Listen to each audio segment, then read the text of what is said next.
Assalamualaikum Buya. Waalaikumsalam warahmatullahi wabarakatuh. Bagaimana hukumnya orang sholat yang punya luka besar? Luka besar seperti koreng di bagian tubuhnya. Sholatnya biasa. Mungkin yang dibahas adalah cara bersucinya. Sholatnya biasa. Punya koreng di bagian tubuhnya, dilihat bagian tubuh yang mana. Jika di bagian tubuh yang bukan anggota wudhu, yang nggak ada masalah, wudhunya normal karena korengnya di punggung. Tapi kalau korengnya adalah di bagian wudhu, dilihat. Jika korengnya di bagian wudhu, tempat wudhu, tinggal bisa dibasuh air atau tidak.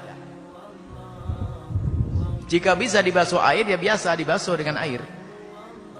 Kalau ternyata kata dokter nggak boleh dibasuh dengan air, ya jangan dibasuh dengan air. Maka nanti ada babnya. Ada bab membasuh berwuduknya, bersucinya bagi orang yang ada bagian tubuhnya nggak bisa kesentuh air, baik itu karena luka atau karena ada yang menumpanginya atau ada yang ada perbannya. Itu ada. Di dalam mazhab Imam Syafi'i pelik, berat sekali. Akan tapi lihat, yang belum pernah sakit memang gampang ngomongnya. Ustadz di saat belum pernah sakit itu langsung masalah jabirah itu adalah dengan mengulang-ulang wudhu misalnya. Misalnya jabirahnya tambalannya ada di jidat. Maka setelah membasuh yang bisa dibasuh, jidatnya kan ada yang belum bisa dibasuh, maka bertayamum. Tayamum untuk tayamum ini. Nanti setelah membasuh muka, tangan lagi. Tangannya ada perbannya di sini. Setelah dibasuh tangan yang bisa dibasuh, perbannya ditayamumi. Bisa saja sampai 4 kali tayamum. Memang subhanallah mazhab Syafi'i luar biasa itu dengan detail yang semacam itu.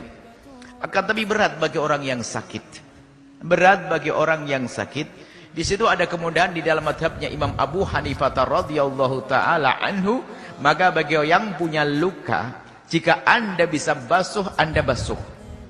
Jika tidak bisa Anda basuh dalam mazhab Imam Abu Hanifah, Anda bisa pakai dalam hal ini karena Anda sakit. Semoga Anda sehat semuanya.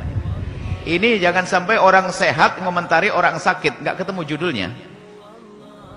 Tapi ini adalah ilmu. Anda ashabul jabirah di dalam kitab Fathul Qarib dan sebagainya luar biasa. Dan itu ilmu sesungguhnya. Cuman kita perlu solusi bagi orang yang sakit. Jadi kalau ada luka, jika Anda masih bisa usap dengan air, usaplah dengan air.